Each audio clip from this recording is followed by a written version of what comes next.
Welcome, everyone.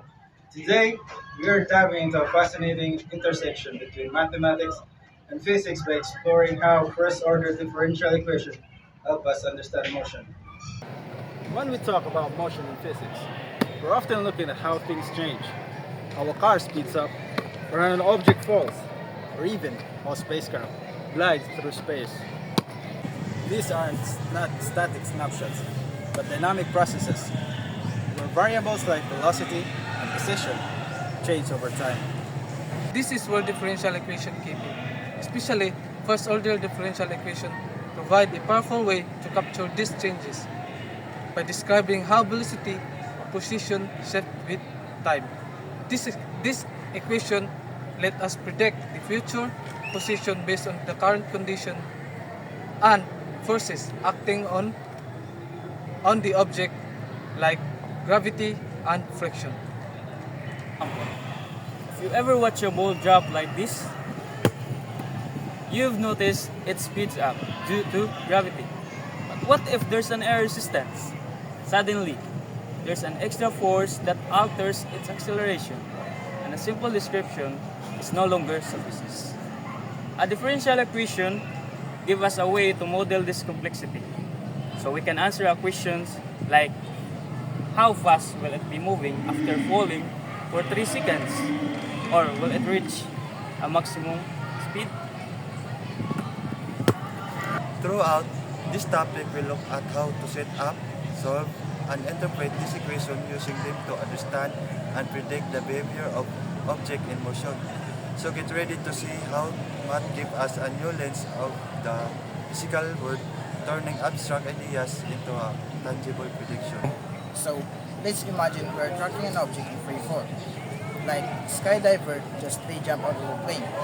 Initially, gravity is the main force pulling them downward. This force alone make them accelerate continuously, but there's air resistance. As the skydiver picks up speed, air resistance pushes back against gravity, slowing the acceleration. This is where the first order differential equation steps in. We can represent the skydiver's velocity v times t over the time by accounting for both gravity and air resistance. The equation might look something like this. dv over dt equals g minus k over m times v, where g represents gravitational acceleration, a constant pulling force. K is the air resistance, which depends on velocity and grows stronger as the skydiver speeds up. Go! In solving physics motion problems, we will use Newton's law. There are three types of Newton's law: first law, second law, and third law. And we will focus second law of motion. Application of first order linear differential equation in physics motion. The formula is F plus F dv over dt is equal to ft, where F is the resistive force.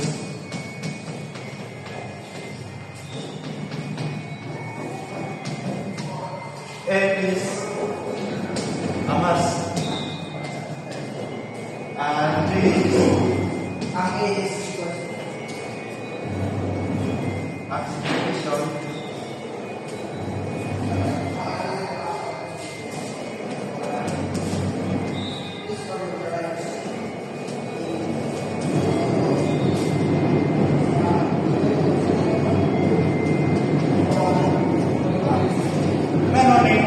Gusto mo pakailangan ng mag-drive formula, sige ba may mana? So this formula is derived from this from a fallen object. So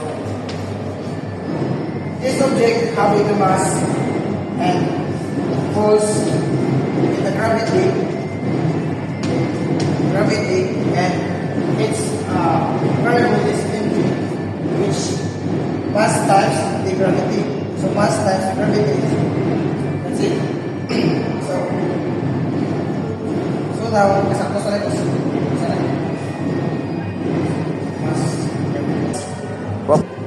Go.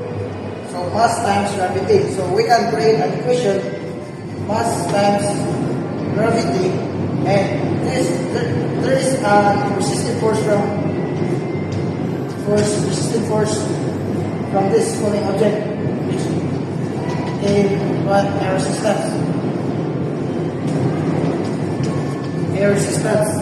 So mg equals the resistive force Fr plus the mass times d. There is an acceleration. So acceleration is acceleration. We know that acceleration is we know that acceleration in physics is derived from acceleration is equals to the differential of velocity over the differential of velocity respect to time, or a equals to dv over dt. So now the formula of the first order differential equation in application in physics motion. So mg equals to resistive force, or we can remove that R, because we know that it is a resistive force, plus the M and the A, which is the d over dt. And now we can transpose it to both sides on the other side. So it will become negative f plus negative f negative m dv over dt equals to negative mg. Then we can multiply it by negative 1 or negative. Then so it will become f plus m dv over equals mg. So from this equation, we confirm that this formula was derived from that fallen object. So that is the derivation of the formula used in physics motion. Apa siya na ito na ipakita nila nila is gravity. So muna ang acceleration is gravity. Then nasa siya yung given na 9.81 meter per second square o gano'n 32 feet per second square. So kaya problem ang magamit is kaya yun siya kay paano ipakita kini feet to second square based on the problem siya sa iba na siya ang date na 9.81. So pagkuhan sa acceleration kuhan rin ako na velocity dv over dt and dv to dt change na ito into negative 32 feet second square. Okay, ako dito sa akin magdamag pa siya focus siya. So wala to, then kaya na siya kaya yung dt bakit na dito sa feet. So kaya na siya dt over negative 32 feet. So, magbuhat sa parang magkakaroon mo, wala siya kasi integrate. So, kanig, iwan naman siya. TV.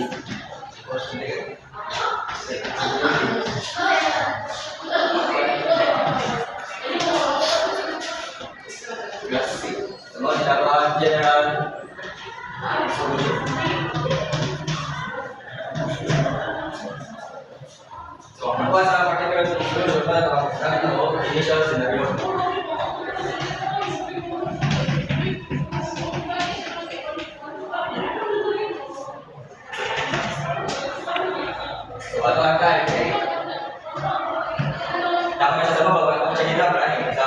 sakit. So, pagkulit ang ano siya gina sa zero kasi ate ang yes ka. Then ano ang velocity kay kada sa negative ay graph na.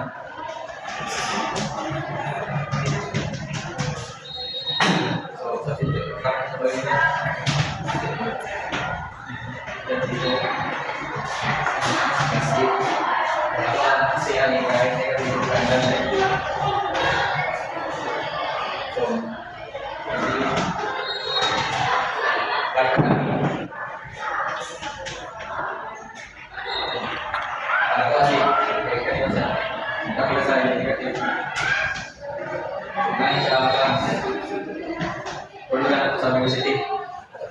so, change sa number one, so displacement, over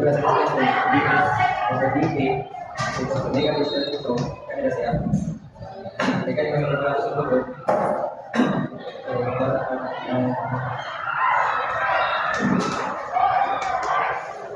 Kasi, kaya ko rin. So, for S. So, para ka kung balik ka, hindi mo na gano'n lagi. Tingnan yung away. So, tingnan yung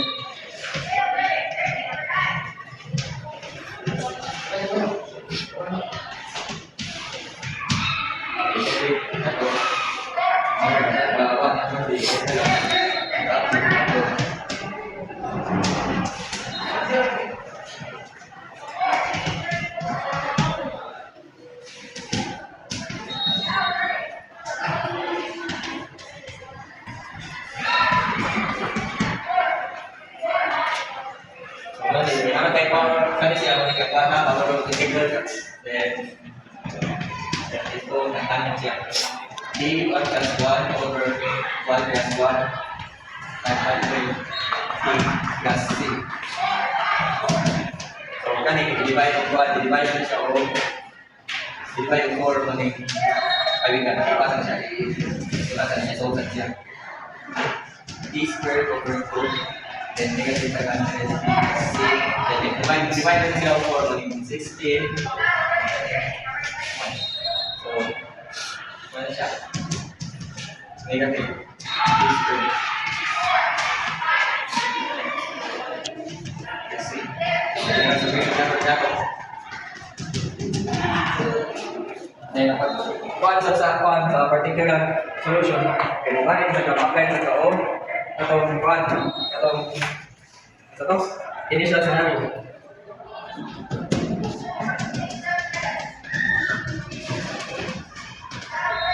Warga tayo na kung saan ang solution ng S na kung ito kaya naging velocity kasi displacement ng 0. 16 C squared. Then we have 100 C plus C. So ako ang C ani is 0. Then x is equal to negative 60 C squared minus 500 plus 0. Paano siya? Wala yung number plus 500. Wala niya ang particular solution. So, pagkasyong data, ang kininga mo niya ang body, kaya mo dito sa problem, ikakap ko sa ito 1,000 feet. So, okay. Drop man siya. So, hindi ko kasi timakan kami nga, which is mag-negative da. Then, mo niya tawag displacement. So, hindi pa lang sa device, so, 1, and kaningang negative 8, 1, negative 125 plus minus negative 125 plus minus 75 over negative 8. So, wala ni. So, doon ka, kapit na to. Plus, mana iwan type 1 negative 8. Then, ang type of negative 125. So, ini guys na siya ikaw, kuha niya ako. So, dapat niya siya so, kuha niya siya, kuha niya kami, so, ang time to over negative 8. So, Gawa na ito tayo, kung saan may ikuha na natin, which is ang once na itong positive, ito siya approximately. So, ang time one, ito siya ikuha. Approximately, ang result na niya ay negative 33.14. Yes, then the time to okay. Ibigay nito ng block ng result ng 129 pesos. Tapos ay positive na niya mo okay, kaya si time to. Ay, nasa ito sa kuha sa aning problem. So, sa example number 2, there are two ways. Kanina ako i-explain sa 1 minute na pag-solve sa holistic. So, second ways, acceleration equals to gravity. So, given natin ang gravity was 32 feet over second. So, ato lang ni English speak. So, there are two ways. Second ways. So what goes up is positive, negative. What goes down is positive. So A is equal to gravity. Acceleration is equal to gravity. Gravity is equal to 32 feet per second. So derivative sa acceleration is equal to dv with respect to dt. So ato lang i-substitute ang sa dv over dt. Ang gravity 32. So parang ato lang i-integrate both side. So integral of dv over dv over dt equals to 32. So ato i-transpose ato i-palitan dt there is a 32 times now dv. So dv is equals to 32 dt. Ato integral on both sides. So dv, integral of dv is v. Integral of 32 dt, 32 t. 32 t plus c. So, ano yung general solution. Kung ato pinatawag C, specific arbitrary constant. So the initial scenario, which is time equals to 0 seconds. Then the velocity, initial velocity according ang dv according to initial velocity 500 feet. 500 feet. So v equals to 500 feet. Plus 32 times t, which is 0 plus c. So c equals to 500. Ato ni substitute kami ng sa c. So v equals to 32 t plus 500. Now, ato may derivative sa v equals to distance over time. So derivative of this with respect to time. So dv equals to base. Base of dv equals to 32 t plus 500. Now ato times both side by dv. Cancel out. So this equals to 32 t plus 500.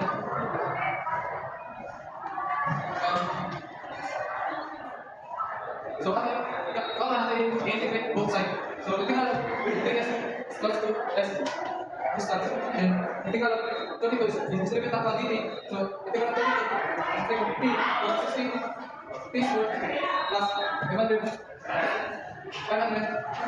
t plus 6. So ano yung general solution? Balik sa pagbabaw, initial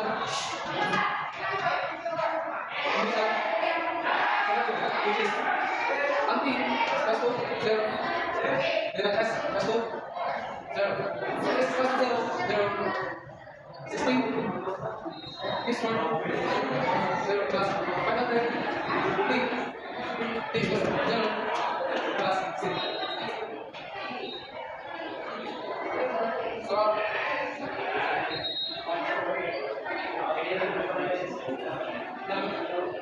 So C is equal to 0.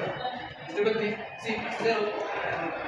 S is equal to 16T squared plus 500 T plus 0. Which is medium 3. Now, ang T na to, what? Ang test na to, kuha na to, once ang bulag, mabubos sa gravity. So, ang test na to kay 1,000 feet divided by base sa problem. S plus 1,000 16 squared plus 500 T. Sa atin, bali na 1,000 may siya negative 0 equals to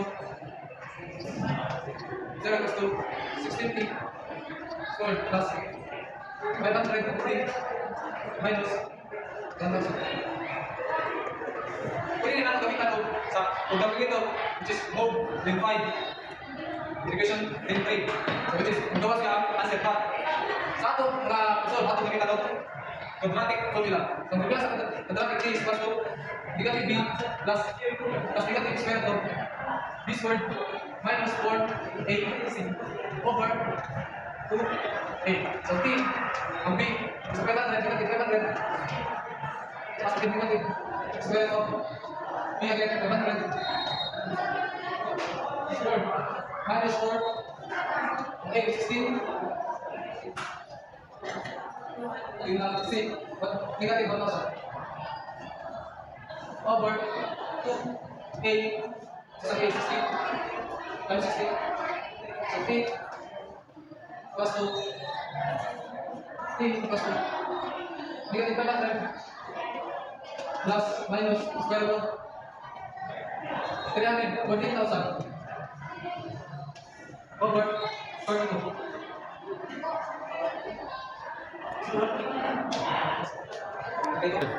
T equals to negative 500 plus minus square root 314,000 over 42. At T equals to 125 negative 125 plus minus square root 20 square root 725 over 8. Pwede na ito. Answer. T equals to negative 125 positive 20 square root 725 over 8. Balang T1. So T2 125 minus 20 square root of 785 over 8. So T1 equals to 1 positive 1.29 second. And T2 negative 33.14 second. So dito pa pwede ka negative count time. So no yung answer. From that experiment, let's assume a ball of mass of 2 kilograms dropped from the rest on the ground. The resistance of which is 0.001 volts-meter, where V is the instantaneous velocity in meters per second. Now, what is the velocity in distance traveled by the ball after 4 seconds? Now, from the given formula, F plus M times dV over dt equals mg. Now, let's go sabay. Kasi wala. Kamu na. Wala. Okay. Yeah.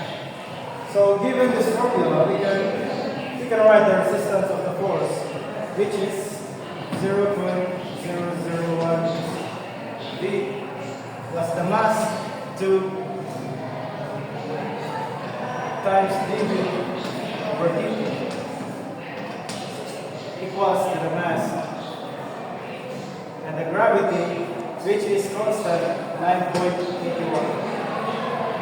So we're going to divide this by 1/2 to cancel the terms. Divide by 1. becomes dv over dt plus 0.001 plus 9.81. Now this is all still linear in V.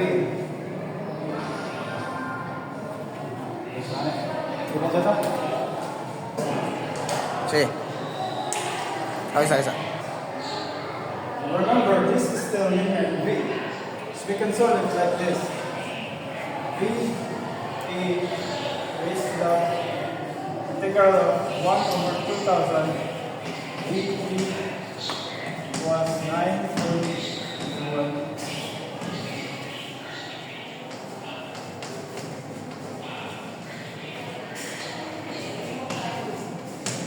So we get to integrate this. Yeah. So let's start this term. 9.21 over 2000 e to the 2000 plus 3.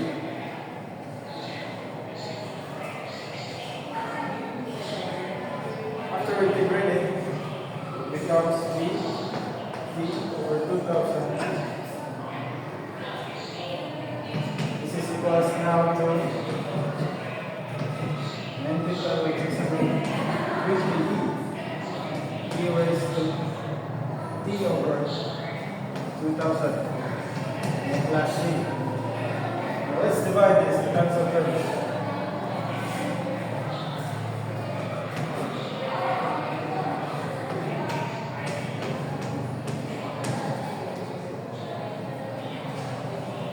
After we divide it, we should get v equals to 90 plus c over t. This is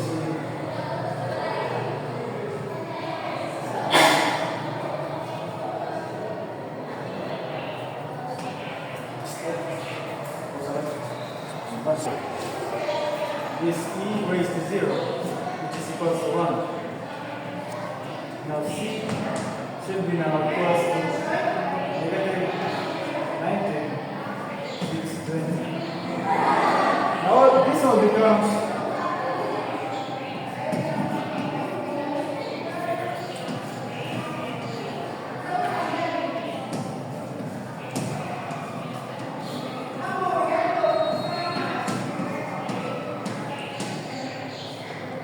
this is the equation to find the velocity of the object at any time.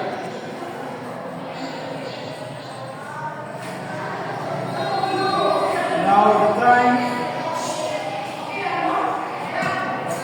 is equal to 4 seconds.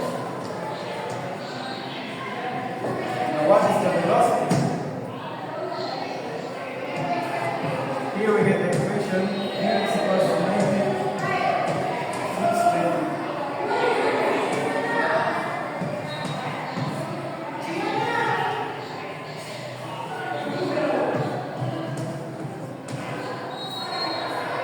Now we can derive the answer, which will equal to 39.2 meters per second. So from the previous answer of velocity, v equals 19620 minus 19620 over 8 times over 2000. Whereas the v equals dx over dt. So we now solve the v equals 19620 at least minus 19620. And we can transpose this there. So it's going to become k over 2000. And if we derive the dx over dt, dx over dt, so it will become dx over dt equals 19650 minus 19650 a the power of t over 2000. So this is the formula where we can find the x equals this 19650 plus 3924000 a to the power of negative t over 2000. So C, well, this is our C, and minus 39,4000, and if we factor out this, it is equal to was 19650 plus 3924000, and we factor out, so P getting P over 2000 minus 1. So this is the distance, and x equals, so diba ang kuan is ikuan na siya, ang goal is sa problem kay 4 kapot was like 3, go. so 19650 times 4 plus 3924000.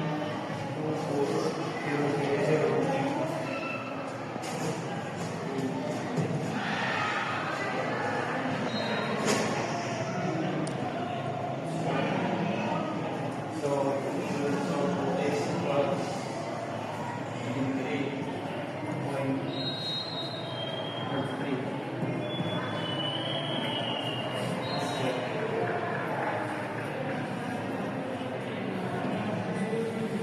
So this is the final answer.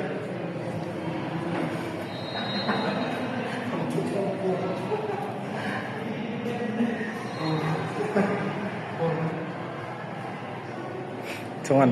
Di ba?